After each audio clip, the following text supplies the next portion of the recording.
Hello, and welcome to the Cognitive Revolution, where we interview visionary researchers, entrepreneurs, and builders working on the frontier of artificial intelligence.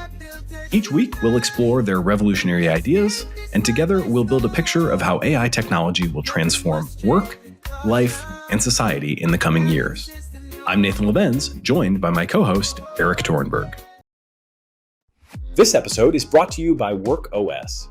If you're building a B2B SaaS application, at some point your customers will start asking for enterprise features like SAML authentication, SCIM provisioning, role-based access control, and audit trails. That's where WorkOS comes in, with easy-to-use and flexible APIs that help you ship enterprise features on day one without slowing down your core product development. Today, some of the hottest startups in the world are already powered by WorkOS, including ones you probably know like Perplexity, Vercel, Jasper, and Webflow. WorkOS also provides a generous free tier of up to 1 million monthly active users for user management, making it the perfect authentication and authorization solution for growing companies. It comes standard with rich features like bot protection, MFA, roles and permissions, and more. If you're currently looking to build SSO for your first enterprise customer, you should consider using WorkOS. Integrate in minutes and start shipping enterprise plans today. Hello, and welcome back to the Cognitive Revolution. This is AI Nathan, powered by 11 Labs, filling in for the real Nathan, who is still in beautiful Brazil to speak about AI automation at the Adapta Summit. We'll have more on that here on the feed soon, but for today, we're excited to share an episode of the Nick Halaris Show, where I am the guest. Nick and I, both alumni of Chippewa Valley High School in Michigan, connected through our former teachers Mrs. Voss and Ms. Kohut, who were big influences on each of us. This episode offers a big picture view of the AI landscape, balancing my sincere enthusiasm for the practical value of AI with honest analysis of just how uncertain the path forward really is. We start with my journey into AI, from long-standing philosophical interests to founding Waymark and ultimately to this podcast. Key topics include AI's transformative potential in high-value sectors including medicine, law, and self-driving, the promise of abundance and liberation from mundane tasks, like AI automating food packaging, concerns about AI safety and control, including the challenges of aligning AI goals with human values, geopolitical implications, especially US-China dynamics in AI development and chip production, the potential need for a new social contract, paths for responsible AI development, such as focusing on making current AI more useful rather than just more powerful overall. I advocate for swift adoption of beneficial AI while urging caution and pushing towards superintelligence. There's no consensus on many critical questions in AI, and this conversation reflects that reality. As always, but even more so for this episode, I want to invite your feedback. I take the responsibility of communicating the state of AI to people who may not have been paying close attention very seriously, and I want to be as accurate as possible. If you think I'm getting anything wrong or missing anything important, please reach out and let me know. If, on the other hand, you do find this an accurate and useful overview, we'd of course appreciate it if you'd take a moment to share it with friends. Now, I hope you enjoy this conversation about the rapidly changing AI landscape with Nick Halaris. From the Nick Halaris Show. Hi, everyone, and welcome back to the Nick Halaris Show. Our guest this week is Nathan Labenz. Nathan is the founder of Waymark and the host of the popular Cognitive Revolution podcast and the world's most prominent AI scout. Nathan, welcome to the show. Thank you. Excited to be here. Looking forward to this. Before we get into it, we got to talk about our connection, because you are the first person on the podcast that actually went to the same high school as me. And we owe thanks to Mrs. Voss and Mrs. Kohut, two of the best teachers at Chippewa Valley in Chippewa Valley history, for kind of making this connection. But it's good to have a fellow Big Red on the program. We still use that nickname in 2024. I don't know if they retired that one or not, but yeah, our AP history and AP English teachers, respectively, definitely big influences on me, and I was excited to get an intro from them. Yeah, likewise. I mean, they definitely stand out. As we talked, when we first met, those two teachers stand out from the days at Chippewa Valley. They're excellent. They weren't the only excellent teachers, but they were two of the best. And I've kept in touch with both of them over the years, and it sounds like you have as well. So it's cool. Yeah, definitely. Did they retire the Big Red name? There's been talk about it repeatedly. Okay. And I think the last time, it's been a couple years now, that was the last time I went out to a football game. I believe it was still unchanged, but one has to imagine it can't last forever. Yeah, it's that entire school district. My middle school was Algonquin and my elementary school was Erie. So like the entire district is based off of these neighborhoods. Huron and Wyandotte. So yeah, but those were a little, I mean, we're way off the topic, but I feel like those are somehow more respectful in as much as they're like proper names. And the Big Reds obviously is not how folks call themselves. So yeah, that's true. Like Big Red is a little different. It's closer to the Washington Redskins, which obviously they opted to change their name as a result. So interesting. I hadn't thought about that when I brought up the Big Reds, but I'm glad you're here. There's a lot of questions, so many things I want to ask you just because AI is like the number one topic in the news and you have been all over it just in your business, in your podcast. And I thought a good place to start is like, how did you get into, or when did you get into AI, interested in AI, and how did it become such a huge focus of your life? Yeah, there's kind of two chapters to that. There's like the prehistory and then the recent history.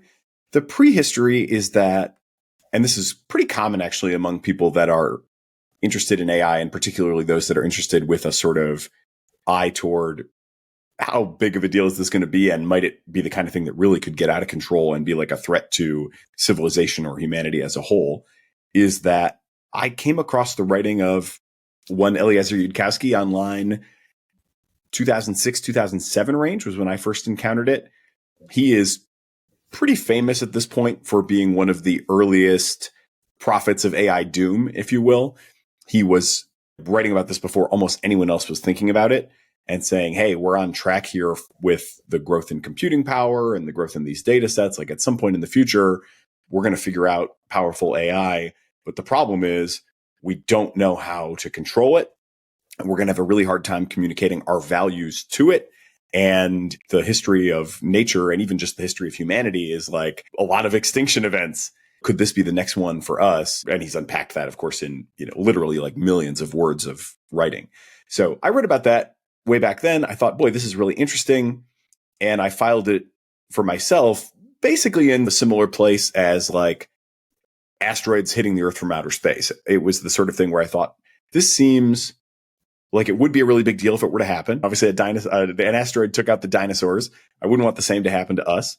And yeah, it might be super unlikely, but it does seem like it's worth having somebody scanning the skies to try to identify any asteroids that might be headed our way. And if there were one, we'd want to get the biggest jump on it that we could. And we'd presumably mobilize all of humanity to try to deflect that asteroid if one was really coming for us. And indeed, we do actually have programs like that where people are using telescopes and scanning the skies and trying to identify those advanced threats. So I kind of said, it seems like similar. Doesn't seem very likely, but if it does happen, it seems like it could be a big deal. And so I essentially just supported people who were doing this sort of speculative work with small, charitable donations and just also goodwill. Just the idea that this seems like the kind of thing that somebody should be taking seriously. I personally, though, didn't feel like I had the right skill set for the kind of work that people were doing at the time, which was very mathematical and very theoretical. And so I spent the last 15 years of that was basically at the very beginning of my career until present, basically did entrepreneurship the entire time. And where those threads merged was in roughly 2020, 2021 with the rise of the generative AI moment. My company, Waymark, is in the video creation space for small business. And at the time, we described ourselves as a DIY video creation platform, with the idea being small businesses need video content for all sorts of reasons, mostly marketing and advertising, but they have a hard time creating it. The video creation tools are super complicated. You need like years of experience to master Adobe suite of tools. We tried to make something easy, make it accessible in the browser, make it something anyone can do, yada, yada, yada. We did a pretty good job with that, if I do say so myself, but we hit a bit of a wall at some point where when we were talking to customers, we would say things to them. Is there anything we could do to make this DIY video platform easier for you to use so you'd use it more? And a lot of times they would start to say, nah, I just don't really have that much to say. It is easy to use. You've made it pretty easy, but I just don't really have any more ideas for videos. Or I still like the hard part is actually coming up with what I want to say in the first place, not so much using the tool. And so we realized, man, that's a pretty profound problem that there aren't really any good traditional software solutions for. And it just so happened that right at the same time, I was following from GPT-2, but with GPT-3, it was like, whoa, this thing could really change the way we present our product to customers. Because if an AI can write a first draft for you, then that can be a totally different experience. Now you're not having to sit down in front of the blank page and say, what do I want to say today? But AI can spit out a bunch of ideas. And I always remember this episode from The Simpsons where Mr. Burns goes to an art gallery opening and sees this art debuted. And he says, I'm no art critic, but I know what I hate. And I felt like that was the state of the early AIs, and our customers were in that Mr. Burns zone where they're not critics, they're not, prolific in content creation, but if we could put some AI stuff in front of them, they could say, no, hate it, and just rifle through stuff until they got something that was good enough that they could latch onto and then actually work with and take forward from there. So I got religion around that real quick for our company.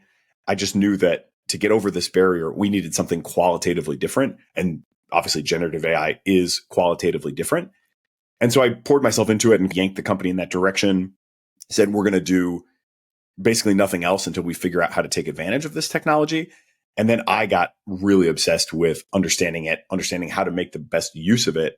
And it really did start with that kind of commercial motivation of just, I want to make the best product I can with this. But it's such weird technology that to do that, I felt like I needed to understand it better.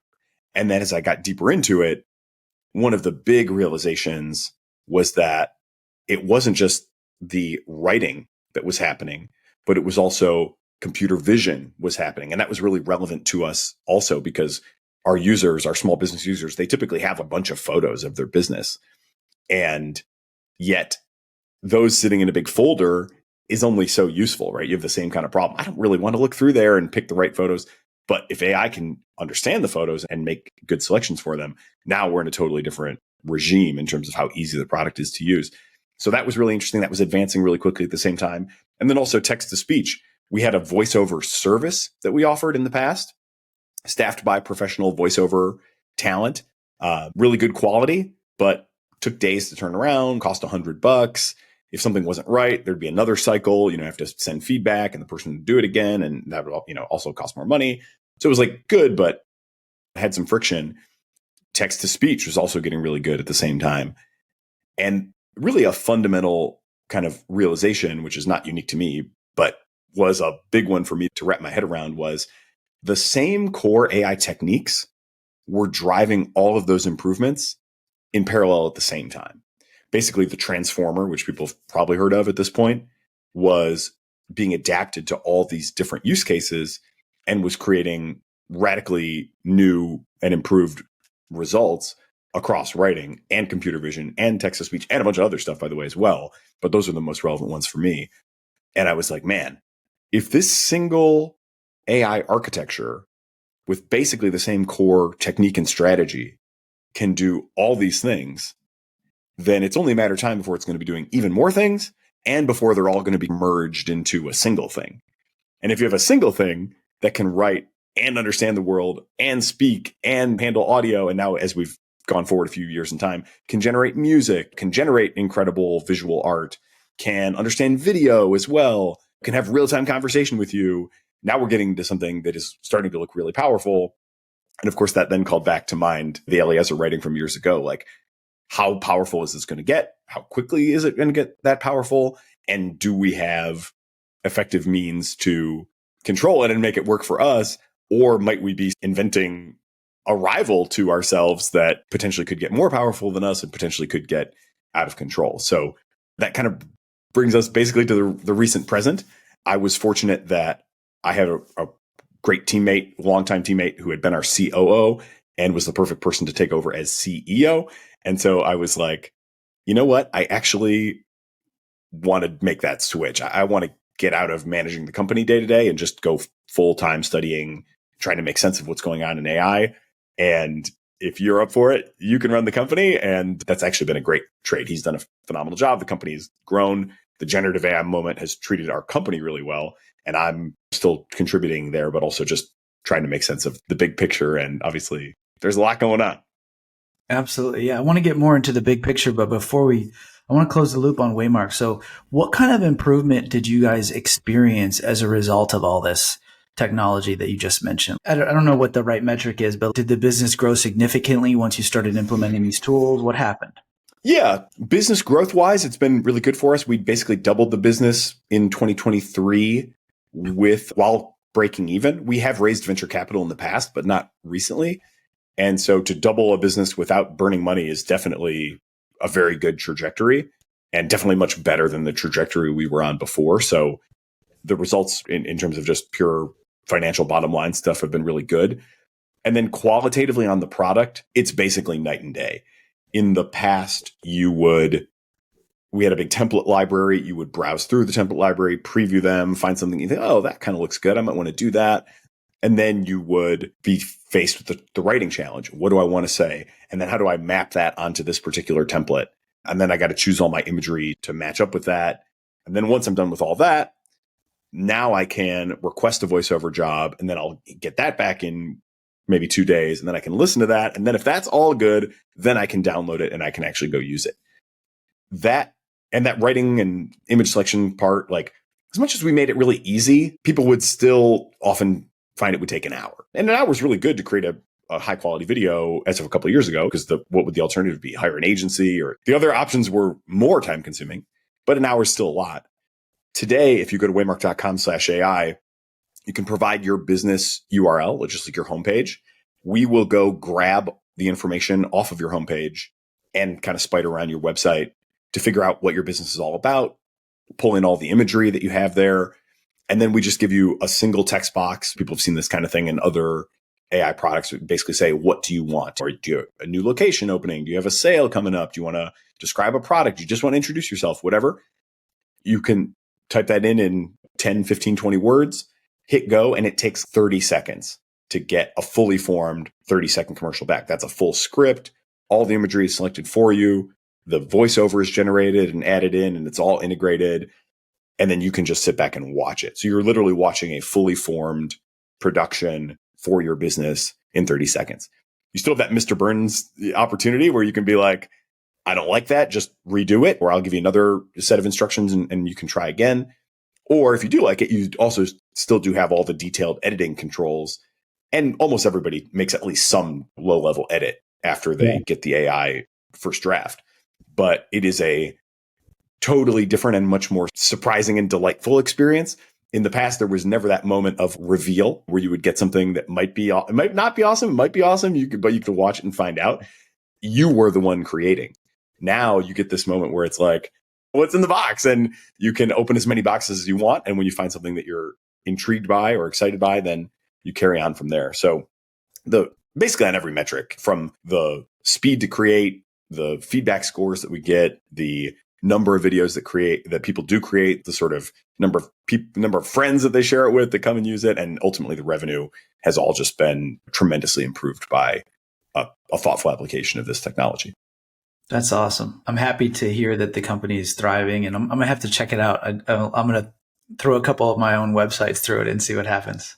Definitely do. It's cool. It's a genuinely good experience. I can say that with not just entrepreneurs, salesmanship, but like it is a good application of generative AI that brings multiple different modalities together into a single thing that actually, most of the time, we still have our misses, but most of the time it delivers really good results.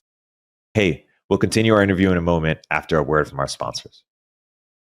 AI might be the most important new computer technology ever. It's storming every industry, and literally billions of dollars are being invested. So buckle up. The problem is that AI needs a lot of speed and processing power. So how do you compete without costs spiraling out of control? It's time to upgrade to the next generation of the cloud, Oracle Cloud Infrastructure, or OCI. OCI is a single platform for your infrastructure, database, application development, and AI needs. OCI has 4 to 8 times the bandwidth of other clouds, offers one consistent price instead of variable regional pricing, and of course, nobody does data better than Oracle. So now you can train your AI models at twice the speed and less than half the cost of other clouds. If you want to do more and spend less like Uber, 8x8, and Databricks Mosaic, take a free test drive of OCI at oracle.com/cognitive. That's oracle.com/cognitive. oracle.com/cognitive. This episode of the Cognitive Revolution is sponsored by the Brave Search API. You may know of Brave as an alternative to Chrome, but did you know that Brave has its own independent search engine powered by its own 20 billion page index of the web? The Brave Search API gives developers reliable and affordable access to programmable web search, auto-suggest, spell check, and more. With flexible plans for all types of use cases, from RAG search to automated business intelligence. On top of that, it's up to 3 times cheaper than Bing, all without compromising on quality, speed, or reliability. Over 700 businesses, including Cohere, Chegg, and Kagi, rely on the Brave Search API, and a recent survey showed that 94% of customers would recommend it to their peers. To start building apps with the power of the web, sign up at brave.com/API and get up to 5,000 free monthly calls.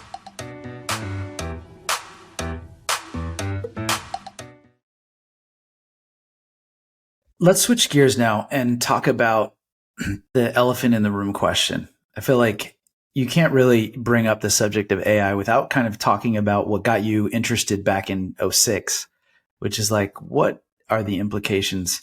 But rather than talk about what could go wrong, I wanted to ask you the other side of that question first, which is what could go right? If you put away the pessimistic view of AI and just think about what are the positive potentials, what comes to mind for you after researching in this for 4 years, like you have, doing this massive deep dive? Yeah, I could go on about this for a long time, honestly. I think that the upside is really incredible. I mean, in some ways, hard to imagine, and you almost have to take it like sector by sector because there really is application to everything. But the Waymark experience before and after is a decent guide, I would say, to everything in life. So I often talk about medicine. Obviously, in today's world, the US healthcare system has incredible technology and incredible doctors that can do amazing things, but the day-to-day experience of it is pretty crappy. It's like extremely complicated. You got to make the appointment. You got to go. You got to wait. I went to urgent care with my kids this weekend. We were there for 4 hours, and it's not awesome, and access not as broadly distributed, and cost is a huge factor. So obviously, I think whatever, I can go on about the problems, but the upside is AI doctor. And already today, we have AI systems that are outperforming human doctors as evaluated by human doctors on a number of really important kind of down the fairway medical tasks. That includes differential diagnosis via chat. So for example, to envision that, the way they set up these experiments and evaluate, you are a user, you chat into either a human doctor on the other end or an AI doctor on the other end. They don't tell you which one you're engaged with, but you just have your conversation. And then it's up to the doctors, AI or human, to figure out what your condition is. And then they have human doctors evaluate and compare who's doing better. And again, this is blind evaluation. The AI doctors are outperforming human doctors on these core tasks by a not insignificant margin already. That doesn't mean they can do everything that a human doctor can do. AI still struggle with the sort of long trajectory of your life at this point. That's a problem people are definitely working on and making good progress on. But at least in these sort of narrow, episodic, bounded tasks, the AIs are already outperforming your average human doctor, and they're doing it with a cost of less than 1%. If it costs you $100 to go to a doctor, it'll probably cost you 10 cents to talk to the AI. So literally 0.1% cost. Of course, they're always available. So it's a 24/7 situation. You can always come back to that conversation later, right? If you drop off and get interrupted or whatever, or just have another thought later, you can always just return to it and ask again. So the sort of pick up where you left off was amazing. We're adding modalities to this stuff all the time. So when you hear modalities in AI, that's just like text is a modality, image is a modality, audio is a modality. So they're starting to get more integrated. Things like reading X-rays or reading scans are probably not as, I think it's just a little less clear how they compare to the human radiologist or whatever that would be reading your information. But it's like getting competitive. I would say it's probably not quite better yet, but closing in. And then there's also just the research side. I just did an episode of my podcast not long ago on the models, and people probably have heard of like AlphaFold. Now we're on AlphaFold 3. And what AlphaFold, the family of models, allows you to do is understand the structure of proteins, which previously was really hard to figure out. And proteins, all the little mini machines in our bodies, which are largely proteins and RNA molecules that have these sort of weird three-dimensional shapes and have these weird interactions.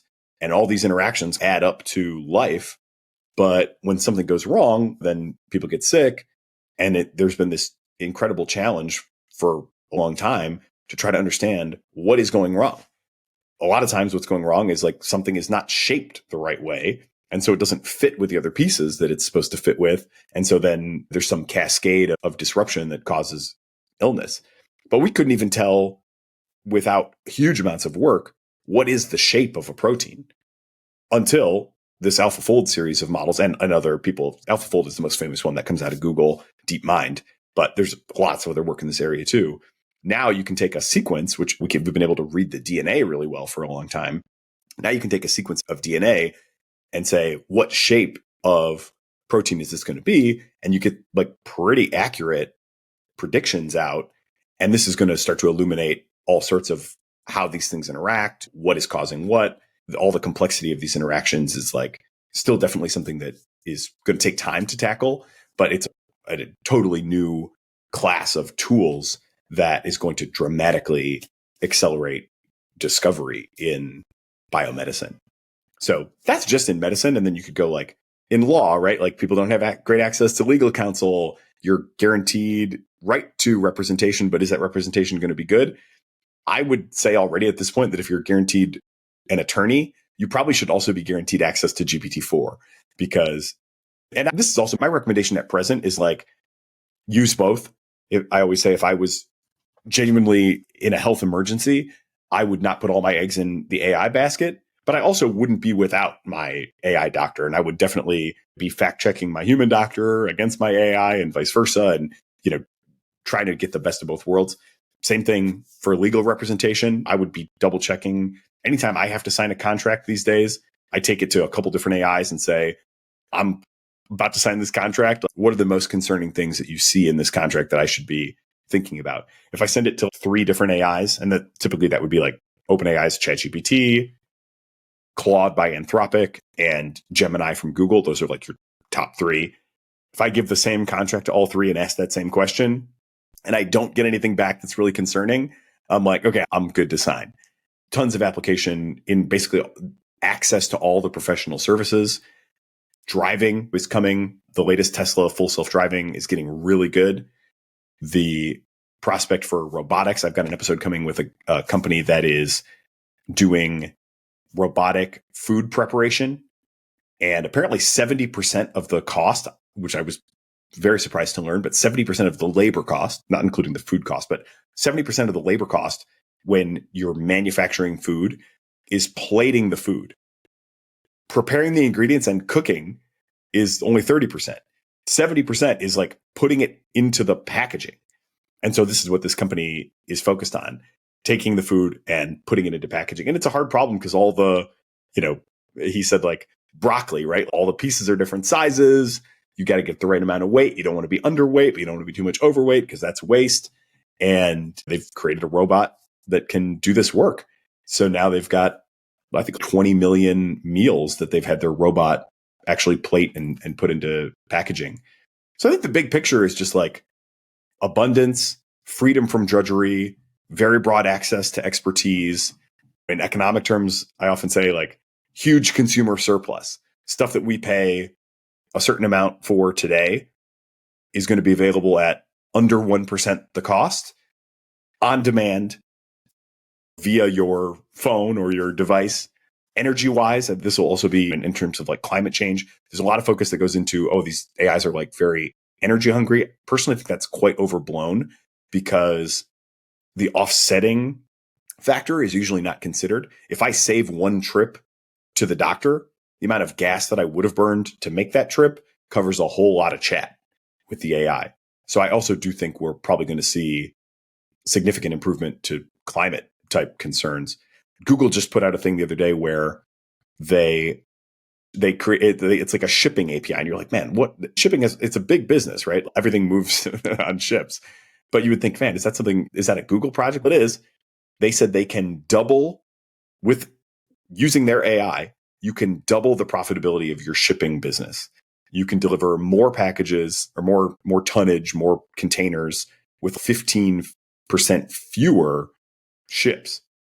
And so it's, wow, that's incredible. And obviously a lot of energy gets saved when you do that sort of thing as well. So this is just like what's foreseeable now. I think it could get even crazier if the AIs start to do science. Where we're at right now is we have these generalist systems like your ChatGPTs that are pretty good at everything. They do make some weird mistakes. They do make some stuff up sometimes. So they have their like idiosyncratic weaknesses, and it is important to understand them, but they're like pretty good at everything, but they're not eureka good at really anything. And then we have these very narrow systems like your AlphaFolds and your like Google shipping AIs that are superhuman, but in a very narrow domain. And those things haven't really been integrated yet, where the generalist AI can use the superhuman or can design its own like superhuman narrow AI tool. If we start to see that loop get closed, then all bets are off.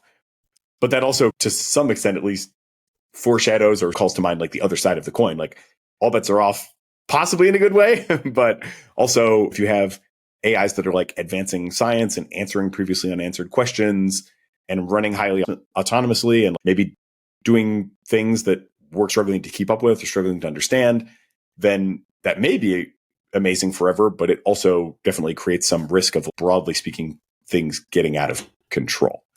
But I am very enthusiastic about the upside. I often describe myself as an adoption accelerationist and hyperscaling pauser, and that's like very in the weeds jargon, but basically I want to see us take advantage of all this great stuff that AI has to offer. I want my self-driving car. I want my AI doctor. At the same time, I do think we should increasingly start to exercise real caution in just how fast are we going to continue to push the scale up and up to create more and more powerful systems, because we don't have that much farther to go before they are genuinely going to be more powerful than we are. We're not going to change that fast. They are changing quite fast. Hey, we'll continue our interview in a moment after a word from our sponsors. Omneky uses generative AI to enable you to launch hundreds of thousands of ad iterations that actually work, customized across all platforms with a click of a button. I believe in Omneky so much that I invested in it, and I recommend you use it too. Use CogRev to get a 10% discount. Hey all, Eric Tornberg here. I'm hearing more and more that founders want to get profitable and do more with less, especially with engineering. Listen, I love your 30-year-old ex-FANG senior software engineer as much as the next guy, but honestly, I can't afford them anymore. Founders everywhere are trying to turn to global talent, but boy, is it a hassle to do at scale, from sourcing to interviewing to on-the-ground operations and management. That's why I teamed up with Sean Lanahan, who's been building engineering teams in Vietnam at a very high level for over 5 years to help you access global engineering without the headache. Squad, Sean's new company, takes care of sourcing, legal compliance, and local HR for global talent so you don't have to. With teams across Asia and South America, we can cover you no matter which time zone you operate in. Their engineers follow your process and use your tools. They work with React, Next.js, or your favorite front-end frameworks. And on the back end, they're experts at Node, Python, Java, and anything under the sun. Full disclosure, it's going to cost more than the random person you found on Upwork that's doing 2 hours of work per week but billing you for 40. But you'll get premium quality at a fraction of the typical cost. Our engineers are vetted top 1% talent and actually working hard for you every day. Increase your velocity without amping up burn. Head to choosesquad.com and mention Turpentine to skip the wait list. That vision sounds exciting because we live in a world where there's like mass inequality.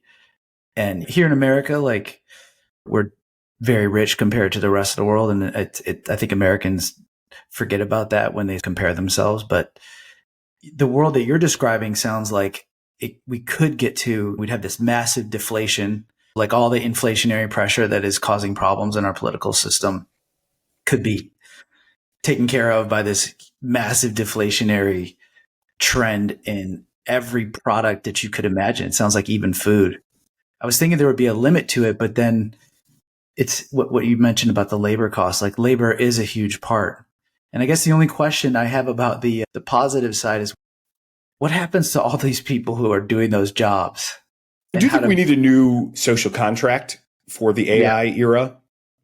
And yeah, I'm glad you asked that question, because I think that is among the people that are very bullish on AI, I think it's an underdeveloped, under-theorized idea. The sort of standard answer is like, I'm very privileged to do work that I genuinely enjoy.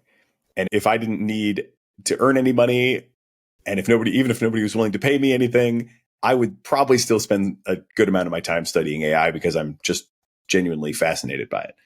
But that's not really the case for people who are scooping food into trays at a rate of 20 scoops per minute. It's a scoop every 3 seconds.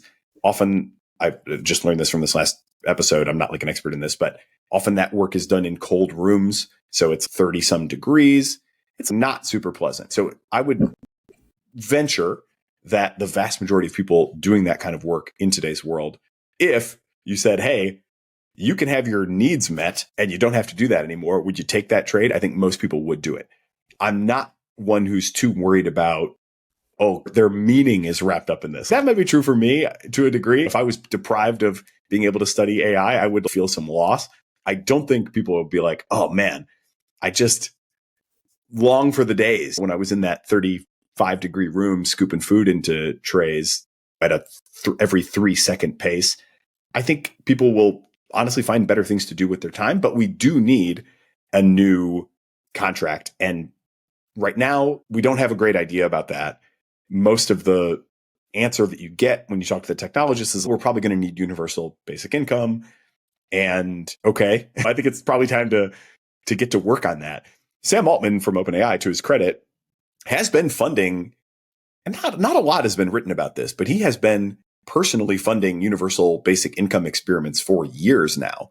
So he's definitely somebody who has kind of believed in the power of AI and how far it could potentially go, and has at least been trying to do things to get society ready for it. But that's, I think, definitely not nearly as much in that direction as we may soon need. Yeah. And it's almost like maybe it's a little early, because what we learned during the COVID era is that this like deficit funded transfer payments, like all of the CARES Act money, they actually are inflationary. But if AI was producing this 99.99% deflation, you could probably do UBI and not have inflation. Right now, if you did UBI on scale, you'd have a major problem, even more than we saw during the COVID era. But there probably is a moment in time where you could pull it off, but it might not be just yet. Yeah, I would say it's going to be a tricky thing to navigate. I think we've got multiple tightropes to walk on a couple different dimensions, and this is probably one of them. We're definitely not at a point yet where everybody can quit their jobs. And I should caveat everything I say with like, there's always the possibility that progress really stalls out. This is probably the biggest picture question in AI right now. We've seen 10 to 12 years now of the same basic paradigm just scaling up and giving us more and more at every level of increased investment. The inputs to AI are data, compute, and algorithms. You need data to learn from, you need compute to crunch the numbers, and you need algorithms to actually make it work. What has been scaled up is data and compute over the last 12 years, with the algorithms constantly getting better as well and being more efficient in terms of converting data and compute into capabilities. So we're 12-ish years into that paradigm. It isn't shown any sign of slowing down yet. There's some chance that there's some law of physics or some weirdness that isn't well understood that could pose like a hard barrier. Most people, I think, that are really in AI do not really expect that, although we don't have a scientific law that says that doesn't exist either. So we're definitely flying a bit blind. But if it does continue, then it won't be that many more generations before we're in like a very different regime. Because right now we're in the zone where, hey, I can ask ChatGPT to write me a little script of code. And oftentimes it can do it right away. But it can't do like a huge project. It can't take over the job of a full software engineer because it can't plan on long enough time horizons. It's not really that it's not smart enough. Like, it is comparably smart, but it lacks the long time horizon planning. It lacks the sort of contextual awareness. And it definitely could stand to be smarter too. But those problems are seemingly on track to being solved unless some barrier that isn't very conceptually obvious were to emerge. Anyway, this is all just a caveat of there's some chance that we look back at me in this moment and say, boy, that guy was really high on his AI supply and it's leveled off. I personally don't think that's very likely. I could, if you were to say like percentage wise, I couldn't put it less than like 10%. I'm not that confident all this will happen, but it does seem like more likely than not that it will happen. And if it does happen, it's probably going to happen over the next few cycles because GPT-2 was like not really coherent, couldn't really do much of anything, but could like sometimes create language that was uncanny valley, passable. You might be tricked every once in a while into thinking that actually made sense. GPT-3 was like good enough to write video scripts for Waymark. GPT-4 can pass the bar exam. We've now got stuff that can pass medical licensing exams and outperform doctors on diagnosis. What's next, right? There's not that much more room to go before we start to really enter a different regime. And yeah, it's all coming at us extremely quickly. That's why I think of it as a tightrope, because it's 5 years from now, the world could be extremely different. We need to start to prepare for that and figure out how to navigate that transition. But at the same time, it is true that like we're not yet at the point where everybody can quit their jobs today. This is a tough one for society. In the past, these things have taken generations to unfold. The Industrial Revolution took, like, depending on exactly what you want to count, multiple generations. The electrification of America took 60 years from the time that Edison invented the light bulb to the time that my grandmother in rural Kentucky got electricity.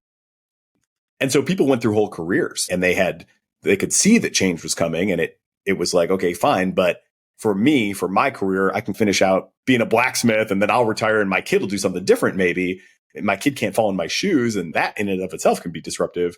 But now we're in a regime, potentially at least, or I would say likely, where within careers, you're going to have this disruption where we are seeing this already. I was a copywriter. Copywriting is not the thing it was. I was a voiceover artist. We still do offer the professional voiceover service, but the volume of it has dropped tremendously. I'm a visual artist. Again, people are making a lot of visual art on their own, even music now. You go to Suno or Udio, and these things can make full songs. And they're getting into the level where I actually like that on its own merits. They're starting to be genuinely competitive. So yeah, in a sub-decade timeframe to see all this kind of stuff come on, how are we going to adapt to it? What's the new social contract? We're really going to have to thread the needle to make that transition.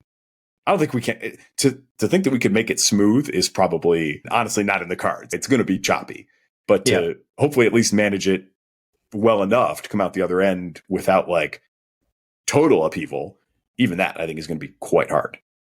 I think so too, because it's potentially so transformative to what the economy needs, right? If you don't need all this labor, it's a real problem for the entire system. Actually, after the first time we talked several months ago, I was blown away because I had not really been paying attention to AI that much. I've obviously followed it, but I had never heard such a optimistic sort of story that you shared it back then. And I was trying to think about what does the world look like if everything is free? Because that's essentially, it's not going to be free, but it's essentially compared to what it costs today, it's essentially going to be free if the optimistic AI story comes together. And to take it full circle, Mrs. Voss will be happy. The only thing I could think of is to look at history. And this is a bad analogy, but I think it's worth considering, which is maybe what human beings will be doing are what the non-slaves were doing in the slave-based ancient societies, ancient Rome or ancient Greece, where the elites or the citizens of these city-states, they didn't really have to do anything that we do, like modern people have to produce economic output to survive. They were relying on their slaves that they took from other countries and whatnot. And what they did was they engaged in art, they worked out, they fought a bunch of wars, and engaged in politics. And maybe that's just what human beings are going to do in a world where they don't have to spend 40 or 60 hours driving to and from work, doing work. I'm not sure. What do you think about that? Yeah, I don't know. I'm optimistic about that in as much as, I mean, there's a lot of concern about, meaning is attached to work and whatever. I'm optimistic we'll find good things to do. Making art for art's sake. I'm terrible at playing the piano, but I do enjoy it. And it's very much for its own sake. I'm definitely not good enough to perform in front of others or for anybody to care what I'm playing on the piano. But I do still find it in a purely experiential way enjoyable. I'm learning. It sounds at least okay enough sometimes. And I enjoy the challenge of it. And I would like to do more of it if I had more time available. So I do think that most people have things like that. I think there's also really interesting questions about the slaves in this analogy are the AIs.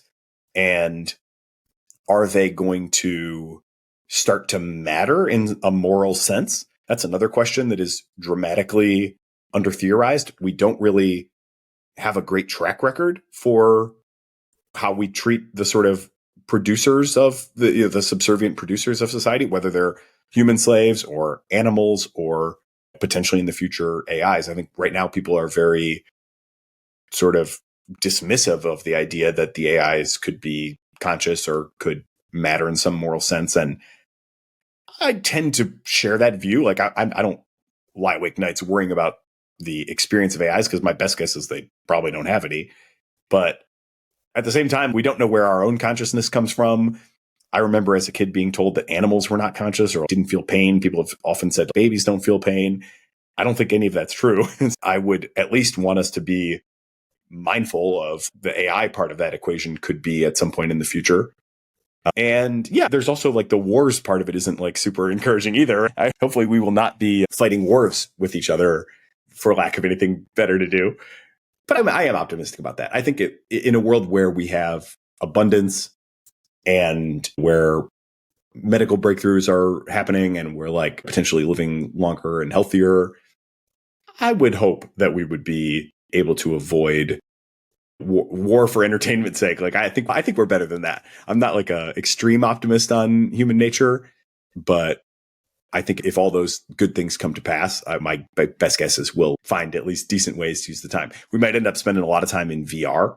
I definitely think VR has not really taken off. Obviously, I think the biggest problem, and I do have an Oculus headset, but I don't use it very much, mostly because there's not much great content in there. And I do think AI generated VR environments is like one way that VR could take off because there could just be like lots more to explore. So I wouldn't be shocked if we do end up in a significant, if headsets on is like the new head in the phone. That's one possibility. And it could be like quite fun, right? People love their video games. People find these things like very immersive. I'm a rare person who aspires to play more video games than I do. I find most people either don't play any and are happy with it or play too much and feel like they should cut back. I like dabble occasionally and feel like, man, I wish I could get into this a little bit more. In the future, maybe there's VR worlds to explore as well. And obviously there's space too, right? There's the idea of colonizing space. And I don't think that's out of the question. There are definitely some major challenges in terms of getting our biology to survive in space in any sort of way that we would find pleasant. And it certainly might make sense that we end up sending robots out into space instead or in advance of us. But yeah, there's lots of stuff still that I think we'll be able to turn our attention to, assuming we can get all the kind of preconditions and a new social contract worked out. Totally. Yeah, I think so too. I feel like the Industrial Revolution created a lie. It definitely created a lie, which is that the purpose of life is to be economically productive. And so we organize our whole society around that, right? Like even the school system was essentially built around that. And I see it in all generations of people that I engage with, like they are prioritizing things beyond economic life. I still think that's the dominant pursuit. Basically, everyone is trying to make it economically and or trying to get rich. It depends on where they fall in the spectrum.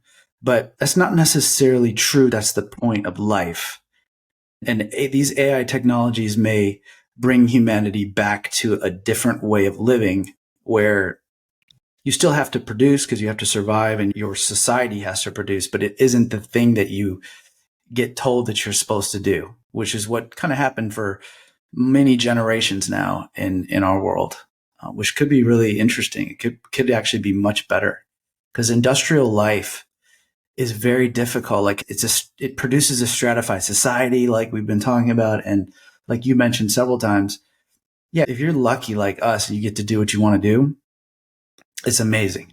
Get up every day, do the work that you want to do. But man, there's a lot of hundreds of millions and billions of people in this world who don't get that opportunity. And that's not necessary. That's not fair, straight up. So I'm pulling for the AI optimist vision for sure. Yeah, the fairness question is going to be a really interesting one too. I think it will be a scrambling in a way of the current paradigm. I think this is true in many ways actually with AI, where people want to put like a binary question on it. Is it going to be good for inequality or bad for inequality? Is it going to be good for the environment or bad for the environment? People are looking for like an answer. And almost always I find that it kind of defies those like easy choice answers. In the case of equality, I do think we will likely see dramatic equality of access and maybe even like dramatic move toward equality of consumption, but that may come with dramatic inequality of like power and control and maybe wealth. Like who owns the AIs? I don't necessarily think that will be very egalitarian. It might be that the state ends up owning them. It might be that a few mega companies end up owning them. There are visions out there of like highly decentralized AI. I don't think that's where the technology is currently trending, just because it is so, you need like massive physical capital to build the systems at the scale that they currently need to be built at to be as powerful as the things that we're used to using. But like, it's a weird dynamic where OpenAI and Microsoft are working right now on $100 billion data center, a single physical installation that they're planning to invest $100 billion in to run AI.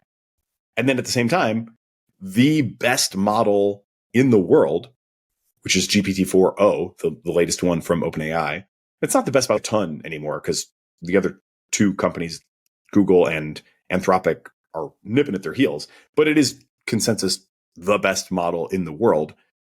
It's free for all to use. You can go to ChatGPT and use the best AI in the world for free. I've always think about that Andy Warhol quote where he talks about the great thing about America is that the president drinks Coke and Marilyn Monroe drinks Coke and you can drink Coke too. And there's no amount of money or power or status or influence that can get you a better Coke. And that's much more true in AI than you might have expected, because they could certainly charge a lot more for it than they do. They do have a mission, and I believe it is quite sincere, to make it very broadly accessible and to really make it benefit all humanity. We haven't even gotten to the point, all these like risks and crazy scenarios that we've talked about, I haven't even gotten to the craziest stuff yet, which is like, what happens if we can't control the AI itself? But at least for now, there's this sort of weird skewing of the current situation where if we are currently worried the worst forms of equality are like people are poor, people have to work shitty jobs, people don't have enough to eat or can't get to a doctor when they need to, or they have bad education.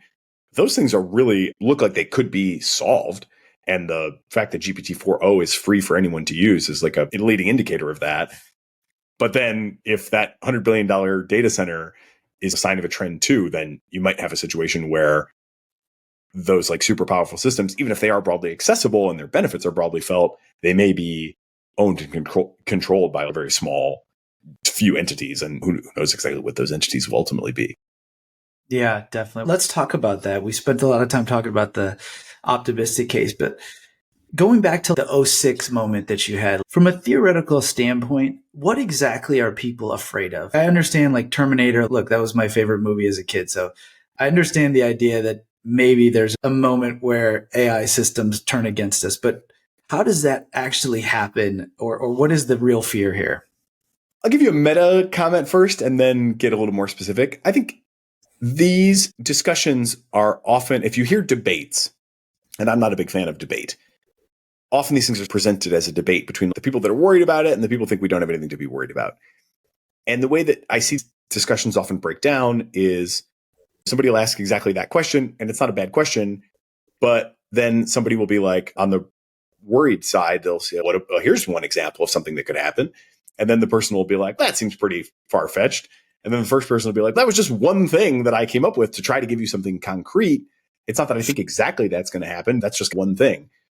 So the way I think about it in the abstract is to get a little faux mathy for a second, almost like the integral over a huge space of possibility. That there's tons of dimensions, tons of different factors to consider, tons of different combinations of ways that the world could be in the future. And I don't really think any of them seem to me to be super likely, but I do think there's enough of them out there and enough of them seem pretty weird that in aggregate, it seems like there's a pretty good chance of a future being really weird. So it's not that I'm like pinpointing anything like super specifically. It's just like, man, there seems like a lot is in play, and a lot of that possibility space seems like weird and potentially not in a good way. Okay. With that said, now I'll do the thing where I try to get specific. I think one key worry with AI in terms of like, how would you create this dynamic where it develops its own ideas or starts to optimize against you, or where things could really go haywire in like a way that can be relayed in a narrative, is often thought to stem from one of the ways that they're trained right now. One of the big training techniques is called reinforcement learning from human feedback. Basically, the AI does stuff, humans give it a score, it learns to maximize the score. And there's a couple different ways this can be set up. You can give it a 1 to 7 score. Sometimes they'll give you 2 outputs side by side and you pick which one you prefer. But it takes those points of feedback and it learns from that feedback how to do things that it believes are more likely to elicit a high score from you. So true north for the AI in this training regime of reinforcement learning from human feedback is maximize the human feedback score. That is literally what it is being optimized to do. We also know from a field called mechanistic interpretability, which is the science, and it's a very young science, of looking inside the AIs to figure out what is going on inside of them. Why are they doing what they are doing? What are they thinking, so to speak? And when I air quote thinking, because it's not thinking in exactly the same way that we're thinking, but there are some notable similarities. People are starting to be able to tease apart the different concepts that AIs are representing internally and finding that there are, in fact, like pretty human recognizable concepts. Things like harm or fairness or love or justice. These are concepts that the AIs actually are learning. And it's a really remarkable finding because most people have heard that ChatGPT is just predicting the next token. It's just predicting the next word. It's only doing one word at a time. That is true. It is only outputting one word at a time. But in order to do that, it is starting to develop these high order, semantically rich, human recognizable kind of abstract concepts as a means to making the right prediction for the next token one at a time. And people are starting to even be able to look inside and see what these things are. Okay, so the key point on this reinforcement learning from human feedback is we are not perfect evaluators. We are fallible, right? We are not even a great judge all the time of what is good for us. We have our biases. We have our errors in thinking. What happens if the AI starts to learn the difference between what is true and what will get the highest score from the human? And those things might be often the same, but in some cases, they might be different. And if there's enough of a difference there that it becomes useful to learn a separate concept of the truth, the way the world actually is, from what to tell the human to get the highest score, now you've opened up the potential for deception or some sort of telling you what you want to hear. This is sometimes called like sycophancy as well. But basically, the core idea there is if it is understanding the truth as a distinct thing from understanding what will please the human, now we've created an opportunity for things to potentially go haywire as they get more important. There are other kind of related concepts called instrumental convergence. That's another big concept in the AI safety discourse. Basically, what that means is if I give you a goal, whatever that goal is, there are certain things that are going to make it easier for you and more likely for you to achieve that goal. One is if you get turned off, you can't achieve your goal. So you're probably not going to want to be turned off if your goal is to achieve your goal. So then people sort of think, well, geez, no matter what goals we give the AIs, they're probably going to learn that they shouldn't allow themselves to be turned off because that will prevent them from achieving their goal. Similarly, having more power and resources is always good to achieve your goals. So whatever goal you have, people think, geez, the AIs are probably going to realize that the more power and resources they have and the less likely they are to be turned off, then the more likely they're going to be able to achieve that goal.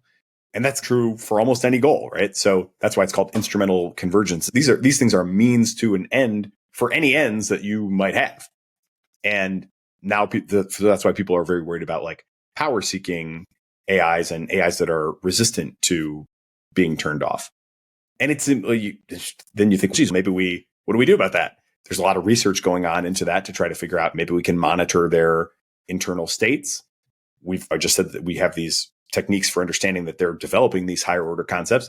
Maybe we can detect the higher order concepts and either zap them out of existence, or there's other people may have seen the Golden Gate Claude thing recently where Anthropic, the makers of Claude, released a Golden Gate Claude version. They isolated this concept of Golden Gate Bridge, which goes to show just how many concepts there are too. We're not talking about a few. We're talking about millions of concepts that they've learned to represent.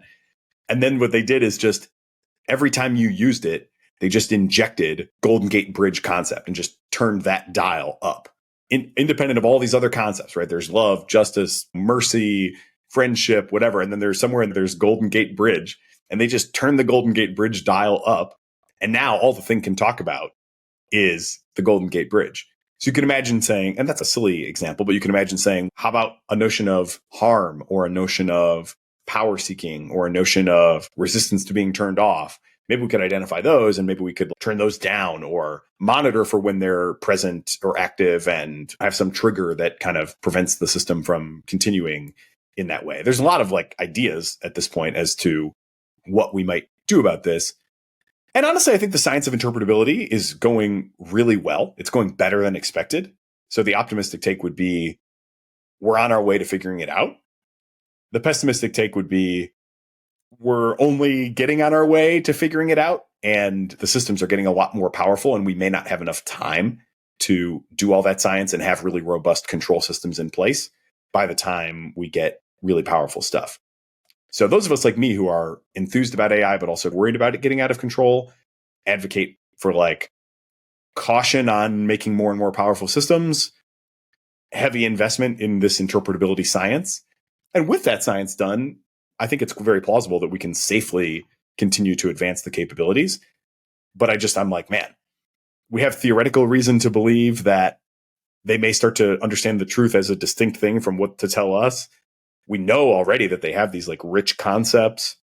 We know that, again, there's a very obvious reason to believe that they may become resistant to being turned off and they may want to accumulate power and resources. This just seems like a very volatile situation, at least until such time as we have really good systems for control or techniques or strategies for control. And those are developing well, but still really nascent. And I would not like to see a race between those. Like right now, we're just scaling up, putting more data, more compute, basically as fast as we can. Like OpenAI and Microsoft building $100 billion data center, that represents like just as much as they can do as fast as they can do it. And maybe we could just pull back a little bit there and maybe shift some of those resources into the figuring out how to control these things bucket. Once we fill that bucket up, then we could rebalance. That was what OpenAI was supposed to do with the super alignment team. I'm sure, again, I live so much in my own bubble, I don't really know what other people have heard about, but probably people have heard about the safety team largely having resigned from OpenAI recently. By the way, that's the second time in their history that happened. The Anthropic team was a previous mass resignation from OpenAI for basically the same reasons of not believing that they were sufficiently invested in creating safe AI. So they left to found Anthropic a few years ago. Now the next generation of safety people have essentially resigned en masse. And one of the reasons was OpenAI had made a commitment to put 20% of their compute resources into this project that they called super alignment. And then they basically didn't follow through. And the super alignment team was like counting on this compute capability or capacity to do their own safety focused research. And they just weren't getting it when it came down to it. So eventually they said, look, we can't even do the work. We're not going to sit here and pretend everything's well when it's not. So they basically resigned en masse, and now they're all on media tours. That's the kind of misbalance that I do genuinely worry about, where they, on the one hand, they're building $100 billion data center set to open in a couple of years. On the other hand, they can't give 20% of what they have today to the safety agenda. That seems off to me. I would definitely like to see a more serious investment in the safety. And then if you listen to the current leadership of OpenAI, they'll basically say, hey, we are very serious about this. We had some difference of opinion with these folks, but don't worry, we're very serious about it. I don't know. I'd like to see a little more seriousness still yet. I don't doubt that, actually. I do think, as I said about Sam Altman earlier, he's been invested in universal basic income. They have done a lot of safety work at OpenAI. It's not like they haven't done anything. So I can definitely say there's a lot to appreciate about what they have done. But as we get closer to this moment of potentially literally making systems that are more powerful than we are, I think we should do more. And it does concern me that this super alignment team wasn't able to get the resources, not just that they were promised internally, but they made a big public commitment about this with a blog post and everything else. And then to not follow through on that is, man, something seems off. Vibes are off. Yeah, that seems crazy. And in this media tour, are they like spilling the beans, or are they just, what are they saying, I guess is the question. They're basically saying that they don't have confidence in OpenAI leadership to be responsible over the next coming years. They're basically saying that they don't see progress stopping, that they do expect that with more data and compute and with continued work on algorithms, although honestly, they don't even really believe that we need all that much more breakthrough on algorithms, I don't think. I think they're mostly just like, if we just keep doing what we're doing of just continuing to build bigger data sets and bigger data centers, then we're probably going to get to something that is more powerful than human. The super in super alignment referred to superhuman. So the idea was, how do we figure out how to make AI systems that are more powerful than us work for us, as opposed to getting out of our control? So they basically are like, we don't see progress stopping. We think that we are headed for this sort of event horizon where we're going to have systems more powerful than us. We did not get what we were promised publicly in terms of resources to do the research on this problem. And we don't trust that leadership is taking it seriously enough. That's basically the message. Got it. There's probably more that people would like to know.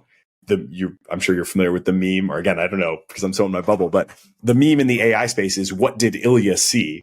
And that refers to when Sam Altman was briefly fired before being reinstated last fall, around Thanksgiving time. The chief scientist, Ilya Sutskever, apologies if I'm not saying his name quite right, towering person in the field, multiple breakthroughs associated with his work. He was on the board and he voted to fire Sam initially. And then he backtracked, partly because I think Sam was going to prevail anyway. They were all going to go to Microsoft. I think he realized, oh shit, I'm outflanked, so I might as well back off of this. It's not going to work. Anyway, now he's left OpenAI. But people ask, what did he see? Was there some breakthrough? Was there some, new capability that freaked him out? That has not been disclosed. And I think the answer there is they wouldn't tell us if there were, because the safety-minded people are often of the opinion that even disclosing what is possible is not great for safety, because then you're just going to encourage a bunch of other people to pick up on that line of research and they'll figure it out. So if we were to say, hey, we're really freaked out because somebody in our research group just made a highly autonomous AI that's doing all these insane things, their worry is all of a sudden everybody would be like, wait, that's achievable? That can be done? Then we better go figure out how to do it too. And then that just means even more data and compute and everything is getting poured into it. And so then it's going to be even shorter timelines before all this stuff happens. That's even less time to do the safety research. So we really don't know. Outside of the company, very few people have a real sense of what exactly has been the breakthroughs inside the companies. And the safety folks that have left wouldn't tell us, even if they had something like very concrete, I think that they were most concerned with. They would still probably give the sort of vague story so as not to like give too many clues to other people that they would, and that would include like the Chinese government, for example, in terms of who would you be really concerned about picking this stuff up and running with it in a way that might actually work, but that would be potentially unsafe or generally problematic. Think of the Chinese government as being at the top of that list. Yeah, that was going to be one of my questions too, because it seems like from all this discussion, like who controls AI as it develops is going to be an incredibly important question. And it could be an existential question. It could be like a world domination question. And it sounds like American companies have a big lead, but is that a true assumption? Is there anything in the rest of the world that would give you pause for concern? That's a very good question. And I don't think there is consensus on it. I'd say there is consensus that the US companies are currently in the lead. The top three are pretty much universally agreed to be OpenAI, Google DeepMind, and Anthropic in some order. Slightly more detail there would be OpenAI is probably pushing the scale hardest and fastest. And so they probably have the single most powerful single thing. Like they have the best model that's available publicly. And people generally assume that they're a little bit farther along in making the single most powerful integrated system. Google DeepMind has a bigger team and has done all these things like AlphaFold and the shipping API that we talked about earlier. So they're not just doing one single thing and saying like, how can we take this to the max? They are doing that, but they're maybe a little bit behind OpenAI. And then they're also doing like this broad portfolio of things for kind of specific areas in science. And I love that work because that stuff is not going to get out of control. You really don't have to worry about the shipping API getting out of control because really all it does is it takes in like containers that you need to ship and boats that you have and like optimizes the plan and it's going to do its thing. And like those narrow systems, I think are really great contributions to humanity. Demis, the CEO of DeepMind, like very well might be a Nobel Prize candidate for one of several of these different things that they've made over time. So that's awesome. And then Anthropic they're the most safety focused of them all. Remember their founders left OpenAI to found this company. So they're very much like they are a business, but the reason they're a business, the way they tell their own story is we're really concerned with the safety questions. We really want to figure out how these systems work. But to do that, we have to have the systems. OpenAI is not going to let us into their systems. Google's not going to let us into theirs. We have to build our own in order to be able to study them effectively. And then because it costs so much, because we have to have these like massive data centers and all this compute and all these resources, then we also have to make a business out of it. So it's a very elaborate path to get back to basically being a company. They started with this idea of we just want to do this, but oh shit, we got to have all these resources. So then we got to go to market. So they end up back in the same place. So those are definitely the leaders. Huge question is, how far behind is China? I don't know. I don't think there's real consensus there, but my personal feeling is that they're not actually that far behind. I read a lot of research papers. The percentage of names on the research papers that are Chinese is very high. The percentage of papers that come from Chinese institutions is like a minority, but they do good work and they put it out in English, which is also always amazes me. But then also from the American institutions, a lot of Chinese names. Sometimes it'll be like a Microsoft research paper, but all the names will be Chinese. I was told that at the last AI conference that was in New Orleans, that just I didn't attend personally, but just walking around on the floor, lots of conversations were happening in Mandarin. So I think that the Chinese like research talent pool is very much like a worthy match for ours. The prevailing attitudes are definitely a question. Are they going to let a company put the pedal to the metal in the same way that by default here, companies can just do it, right? You can develop technology and until it's like evidently dangerous, the presumption is that you can develop whatever technology you want to develop. It's not really quite like that there. The government definitely has a more sort of hands-on and earlier in the process engagement to say, are we going to let this happen or not happen? How does this impact our future power? They're definitely thinking a bit longer term that way, for better or for worse, probably for both in different ways. And then there's the big other resource is compute. So this is why the Biden administration has put the chip ban on China. We're not selling them chips. And the thought is that can help us maintain a lead, right? Because there's data, compute, and algorithms. They have as much data as we do. They have more people than we do. They have, in terms of just data collection, they have less privacy rights. They're able to hoover up all the social media data and consolidate data in ways that we comparatively struggle to. So if anything, they probably have bigger, better access to data than we do. Plus, they can use all the Western data, and we can't necessarily, because a lot of our stuff is open and their stuff isn't so open. So plus we don't read Chinese. They all speak English. We can't speak Chinese. So they've got a lot of data advantages, I would say. Research we just covered. I think we're a bit ahead. There's no shortage of Chinese talent. And then compute. The idea is if we put this chip ban on and we won't sell them chips, then they'll be short of compute. And that will be their bottleneck. And that will allow us to maintain our lead. We'll see, is all I can say about that. They do have their own domestic chip industry. It's not as advanced as what the West has. And interestingly, as if this needed to be any more complicated, the best chip maker is a Taiwanese company. So that just further thickens the plot, right? That the best chip company is TSMC. They're in Taiwan. Taiwan is obviously under somewhat whatever ambiguous US protection. China says it's part of China.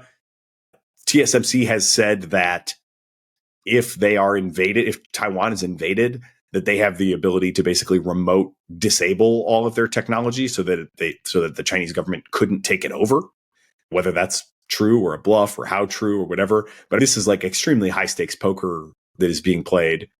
And meanwhile, the Chinese chip sector is getting huge investment, right? They're like, okay, you're not going to sell to us. I guess we got to make our own chip industry. And honestly, I would not bet against them. The chip business is the most complicated industry in the world. People would say pretty confidently that there's nothing harder to make than an advanced GPU.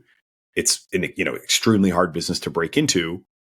And at this point, the prize pool is so rich that you actually do see startups coming into this space as well. But they're like big underdogs. But when we refuse to sell them chips, we also create a captive market for the Chinese chip makers, right? So if you were ever to say, geez, if you wanted to create the conditions where the Chinese chip makers would catch up, what would you do? How about you give them the entire Chinese market with no outside competition? That's what we've just done by refusing to sell them chips. So now all the Chinese chip buyers, the companies that want to make the AI models, they might like to go buy from NVIDIA or AMD or Intel or Samsung, but they can't. Or at least not without going through the black market, which is also happening to some extent. And that's why that's another reason that it's hard to assess exactly what's going on. But if you can't buy from any of those companies and you can only buy from your domestic Chinese maker, then that's what you'll probably have to do.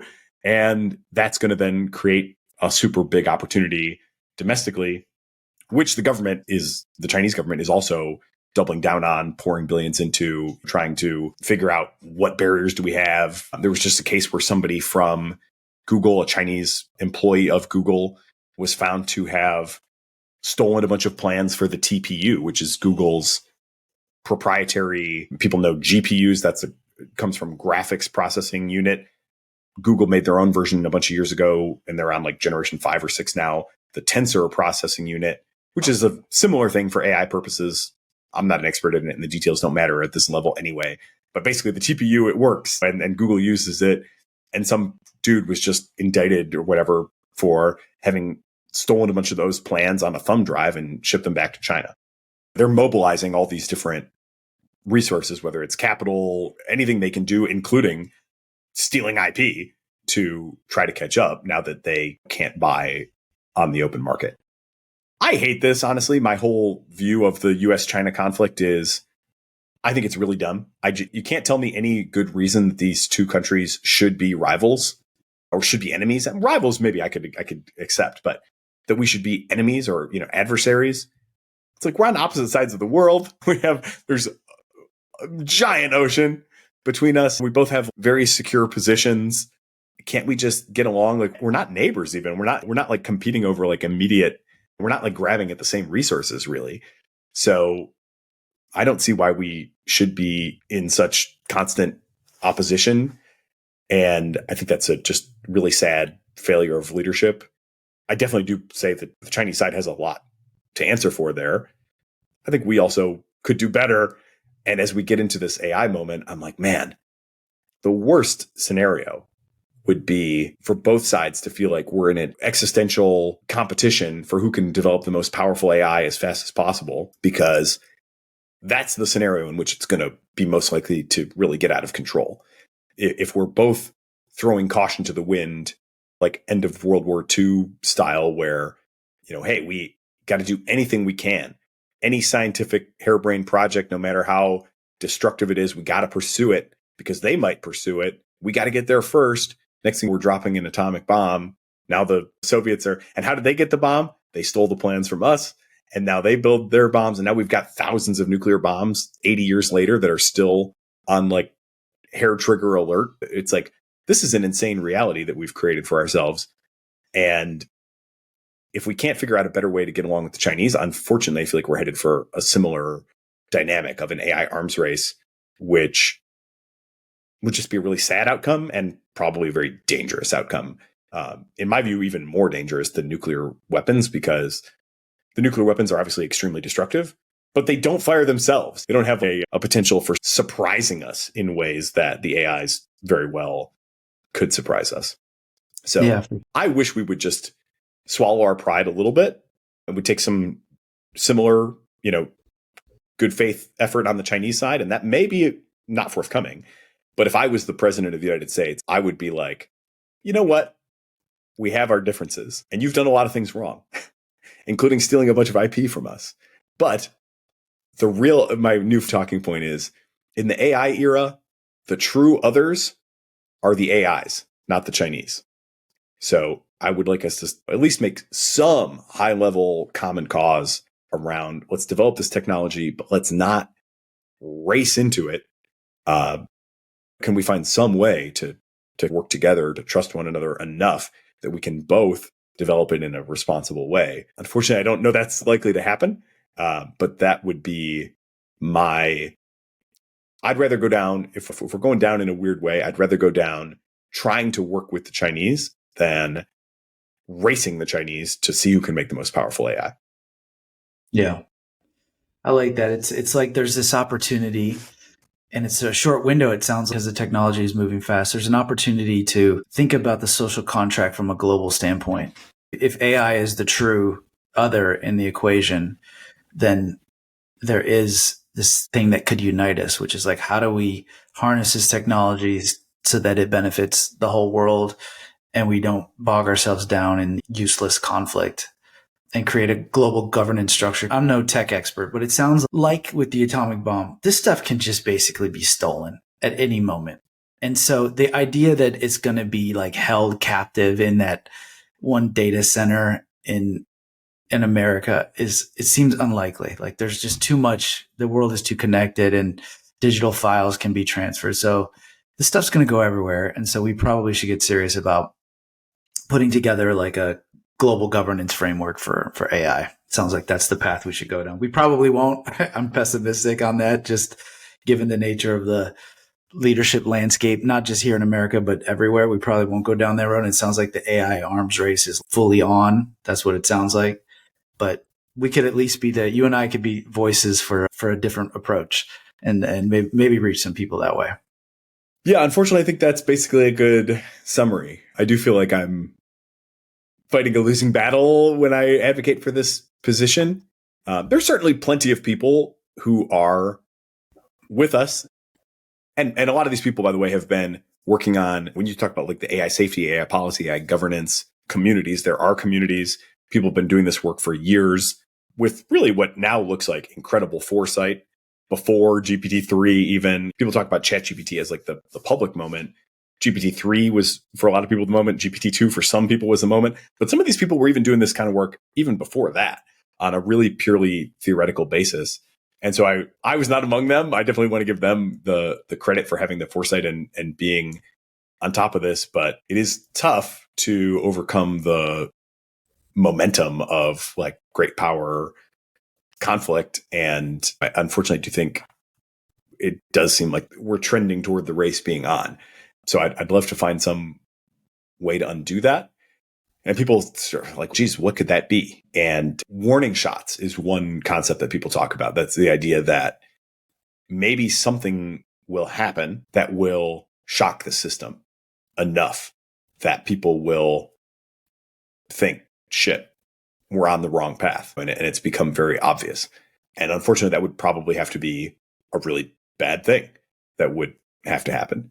And so that puts people in this like weird position sometimes of being like, obviously nobody wants really bad things to happen, but maybe we do need a little bit of a jolt to get us out of this notion that this is all just another tool and we're just going to do it and whatever, and it'll be fine, and into a more thoughtful approach. But yeah, that even work is still a question, or would that even have that effect?